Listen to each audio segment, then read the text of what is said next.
আসসালামু আলাইকুম সবাইকে, welcome back to dream in Bangladesh. আমি শাহজালাল আলম আবির।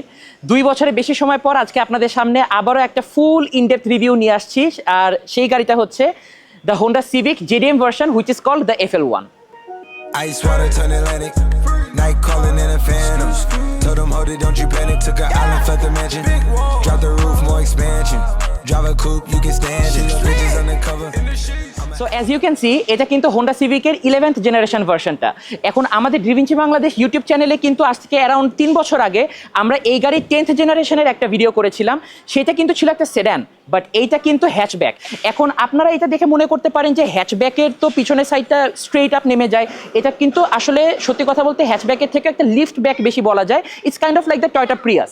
আপনি যেমন দেখেন, আমরা যখন এই টেইল গেটটা ওপেন করি, এটা কিন্তু একবারে পিছনের উইন্ডশিল্ডটা সহ ওপেন হচ্ছে, যেটা একটা হ্যাচব্যাকে হয়। কিন্তু যেহেতু পিছনের পোর্শনটা একটু কুপে স্টাইলে বাঁকা হয়ে আসে, এটাকে হ্যাচব্যাকের থেকে আপনি লিফট ব্যাকও বলতে পারেন। এখন এটাতে কিন্তু মোটামুটি পিছনের পোর্শনে ভালো লেভেলের কার্গো স্পেস আছে, টোনেও কাভারও আছে। এখন আপনারা ভাবতে পারেন যে একটা ভিডিও শুরুর দিকে তো সাধারণত আমরা ফ্রন্ট পোর্শনের ডিজাইনটা বেশি দেখাই, তাহলে এই গাড়িটার পিছনের পোর্শনটা আগে কেন দেখালাম? আগে দেখানোর রিজন এটাই যে বেসিক্যালি এখন যে সিভিকটা সেডানের থেকে বেশি হ্যাচব্যাকটাই আসে জাপানিজ স্পেকে, সেটা আগে আপনাদেরকে দেখায় নেওয়ার জন্য। তো চলেন এবার সামনে ডিজাইনে চলে যাই। 11 জেনারেশন সিভিকের কিন্তু আগের সিভিকগুলোর থেকে ডিজাইনে একটা শিফট হয়েছে। আগের সিভিকগুলো দেখতে কিন্তু একটু বোঝাই যেত যে একটা বয় রেসার ভাইব, একটা ইয়াং টাইপের একটা মানে টার্গেট বেস ছিল এই গাড়িটার, কাস্টমারের টার্গেট বেস যেটা। কিন্তু এবারের সিভিকটা কিন্তু আগের তুলনায় দেখতে যথেষ্ট ম্যাচিওর একটা ডিজাইন করছে। মানে একদম সামনে স্লিক একটা ডিজাইন, জাস্ট স্ট্রেইট শেপের একটা হেডলাইট। আগের তুলনায় অত বেশি মনে করেন যে জাকজমক করতে যায়নি, কিন্তু এই জাকজমক না করে কিন্তু জিনিসটা আগে থেকে দেখতে বেশি ম্যাচিওর্ড লাগতেছে। আর এই রিমগুলো দেখেন, এই জাপানিজ স্পেকের সিভিকে কিন্তু 18 ইঞ্চি রিম আসে। আপনি যদি থাই স্পেকটা নেন, সেটাতে কিন্তু আপনি আমার যতটুকু জানা আছে মোস্ট প্রবাবলি 17 ইঞ্চি আসে, যেটা ডিজাইনটা কিন্তু এটার মধ্যে এত সাধারণত সুন্দর হয় না। ইভেন আমারই পরিচিত কিছু যারা থাই স্পেকের 11 জেনারেশন সিভিক চালায়, তারা আমাকে এভাবে করে বলে যে এই জেনারেশনের আপনার জেডিএম সিভিকের চাকার সাথে তারা চাকা এক্সচেঞ্জ করতে পারবে কিনা। এখন ইনাফ অফ দ্য রিমস, আপনাদেরকে এবার দেখাই যে এই গাড়িটা আমাদেরকে পাওয়ার ট্রেনে কি অফার করতেছে। And here comes the engine. এই ইঞ্জিনটা কিন্তু আমরা 10th জেনারেশন সিভিকে যে ইঞ্জিনটা দেখছি, সেম ইঞ্জিন বাট কিছুটা আর একটু রিফাইন্ড বা রিফ্রেশড ভার্সন, যেটাতে আমরা আরও অল্প কিছুটা বেশি হর্স পাওয়ার পাচ্ছি আর বেশি ফুয়েল ইকোনমি পাচ্ছি। সো এটা হইতেছে একটা ইনলাইন 4 1500 সিসি টার্বোচার্জ ইঞ্জিন, যেটার হর্স পাওয়ার আউটপুট হচ্ছে 180 হর্স পাওয়ার, আর টর্কের আউটপুট হচ্ছে 245 নিউটন মিটার টর্ক। এখন আপনারা যারা এই সিভিক গাড়িগুলো কিনেন, তারা সাধারণত ড্রাইভিং এনথুজিয়াস্ট হয়ে থাকেন। তো আপনাদেরকে একটা ইনফরমেশন দিয়ে রাখি, এই গাড়িটার কিন্তু 2টা ট্রান্সমিশন পাওয়া যায়। সেটা হচ্ছে একটা হচ্ছে আপনার auto, which means the CVT transmission, আর আরেকটা হচ্ছে 6 স্পিড ম্যানুয়াল ট্রান্সমিশন। দুইটাই জাপানিজ স্পেকে পাওয়া যায়। আপনারা চাইলে জাপান থেকে যে কোনোটাই অর্ডার করতে পারেন। আর স্পেশালি ম্যানুয়াল ভার্সনটা ড্রাইভিং এনথুজিয়াজমের জন্য যতটা ভালো, টিউনিংয়ের জন্য কিন্তু ততটাই ওইটা আরও বেটার। ওইটা টিউনিং সাপোর্টটা অনেক বেশি, চাইলে around 230-40 horse power easily tune করা যায়। সিভিটি ভার্সনটাতে অ্যারাউন্ড 210-220 হর্স পাওয়ার আউটপুট করা তেমন কোনো বিষয় না। তো চলেন এবার আমরা ইন্টেরিয়রের পার্টে চলে যাই। অ্যাজ ইউ ক্যান সি, আমরা এখন ইন্টেরিয়রে যখন আসছি, এই যে স্পেসিফিক ইউনিটটা দিয়ে আজকে রিভিউটা করছি, এটা কিন্তু জেডিএম স্পেকের মধ্যে সব থেকে টপ প্যাকেজ, যেটা মানে ইএক্স প্যাকেজ, আমি আজকে সেটা দিয়ে ভিডিওটা করছি। এখন ইএক্স প্যাকেজে আপনি কি পাচ্ছেন? প্রথমত leather seat with suede leather ইনলেটস, তারপর আপনার পাওয়ার সিট, সামনে 2টা সিটই আপনার পাওয়ার্ড। এরপর আপনি ওয়্যারলেস চার্জার পাচ্ছেন, আর হইতেছে আপনার পিছনের সারিতে কিন্তু আপনি একটা এসি পাচ্ছেন, সেকেন্ড রো এসি ভেন্টস পাচ্ছেন, যেটা কিন্তু 10 জেনারেশন সিভিকেও আসতো। আর এবারের জেনারেশন সিভিকের আপনার জেডিএম ভার্সনটাতে কিন্তু আপনারা চাইলে অ্যাপেল কারপ্লে, অ্যান্ড্রয়েড অটো পাবেন। স্পেশালি সব থেকে ভালো সাইড যেটা, সেটা হচ্ছে যে এই গাড়িটার অ্যাপেল কারপ্লেটা টোটালি ওয়্যারলেস, মানে আপনি ব্লুটুথ দিয়ে কানেক্ট করতে পারবেন। আর অ্যান্ড্রয়েড অটোটা চালাতে গেলে আপনাকে আবার ইউএসবি কেবল দিয়েই কানেক্ট করতে হবে। তারপর ওখানে অ্যাম্বিয়েন্ট লাইটিংও আছে, অ্যাজ ইউ ক্যান সি। ইন্টেরিয়রে সবকিছু মিলাই ফিট অ্যান্ড ফিনিশ খুবই ভালো করছে, একদম ফুল ডিজিটাল গেজ ক্লাস্টার। মানে আমি যদি এখন অ্যাপেল কারপ্লে দিয়ে স্পটিফাইতে একটা গান বাজাই, আমার গানের থাম্বনেইলটা পর্যন্ত কিন্তু সত্যি কথা বলতে এখন স্ক্রিনের ভিতর চলে আসে অলরেডি। আমি একটু আগে একটা গান শুনতে শুনতে আসতেছিলাম, সেটা অনেক ভালো ফিট অ্যান্ড ফিনিশ করছে। বোজে সাউন্ড সিস্টেম দিছে, সাউন্ড সিস্টেমটা আনবিলিভেবল। আপনার ব্যাকডালাতে একটা সাবউফারও আছে। ওভারঅল মানে ফ্রন্ট রোতে অ্যাজ আ ড্রাইভার আমি যেভাবে দেখতে পাচ্ছি, স্টিয়ারিং এর এই ইয়াটা থেকে, ডায়ামিটারটা থেকে শুরু করে এত পারফেক্ট, মানে ড্রাইভিং এনজয় করার জন্য সত্যি কথা বলতে এই গাড়ির বাজেটে এর থেকে বেটার গাড়ি আমার মনে হয় না আর কারেন্টলি আছে। আর এখন যখন পিছনের সারিতে চলে আসছি, আমার ড্রাইভিং পজিশনে আমার হাইট অ্যারাউন্ড 5 ফিট 7 ইঞ্চ। আমার হাইটে সেট করা সামনে সিটের পিছনে যখন আমি বসছি স্টিল কিন্তু আমার যথেষ্ট পরিমাণে লেগরুম আছে, আপনারা দেখতে পাচ্ছেন।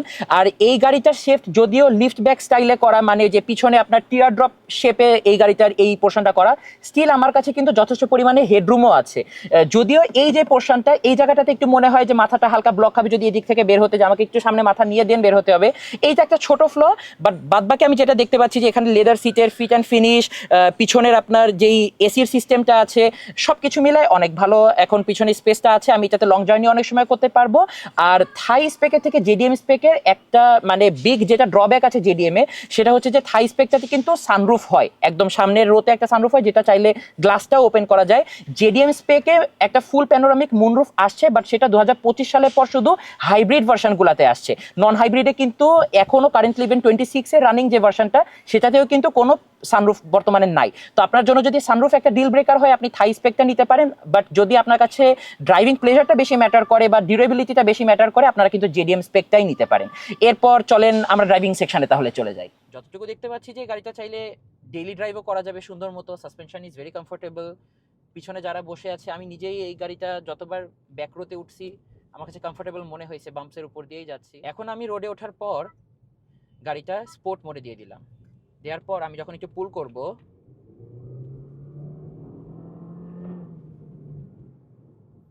স্টিয়ারিংটা কিন্তু একটু হার্ড হয়ে যায়।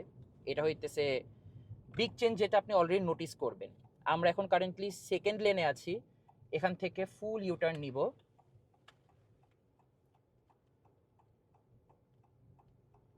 আমরা কিন্তু ফার্স্ট লেনে এসে ল্যান্ড করেছি, এরপর দিলাম একটা পুল।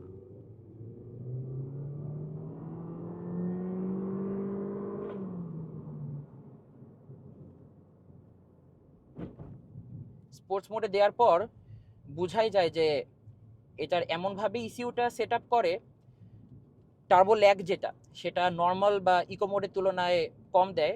এই যে আমি জাস্ট প্রেস করতেছি, 1 সেকেন্ড বা 1.5 সেকেন্ডের মতো একটা ল্যাগ ছিল, এরপরেই কিন্তু গাড়িটা জাস্ট গোজ। আর এখন আমরা কারেন্টলি আছি ইকো মোডে। ইকো মোডে আপনাদেরকে একটা পুল করে দেখাই।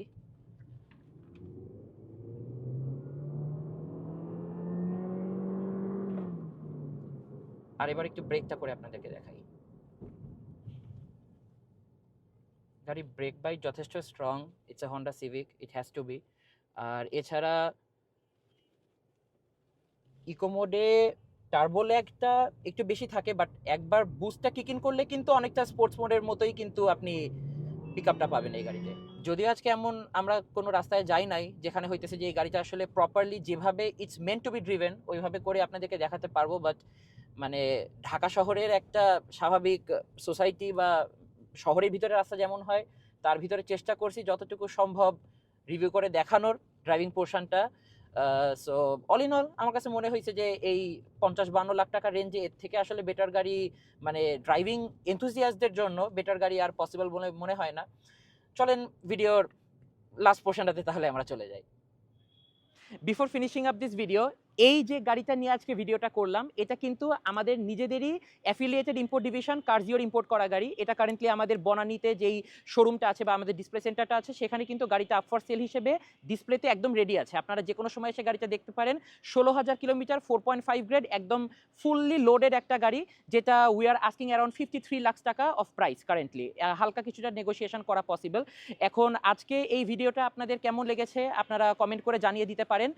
যদি আমাদের ভিডিওতে কোনো প্রকারের ফল্ট থেকে থাকে সেটা ডেফিনেটলি কনস্ট্রাকটিভভাবে আপনারা কমেন্ট করে জানাতে পারেন। আর এরকম ভিডিও যদি আরও বেশি দেখতে চান সবসময় বলি আনবো, এখন একটু চেষ্টা করতেছি আসলেই বেশি বেশি আনার। সো আমাদের জন্য দোয়া করবেন। অলমোস্ট 2 বছরের বেশি সময় পর দেখা হলো, এবার ঘন ঘনই দেখা হবে। আজকের মতো তাহলে আসি। আসসালামু আলাইকুম।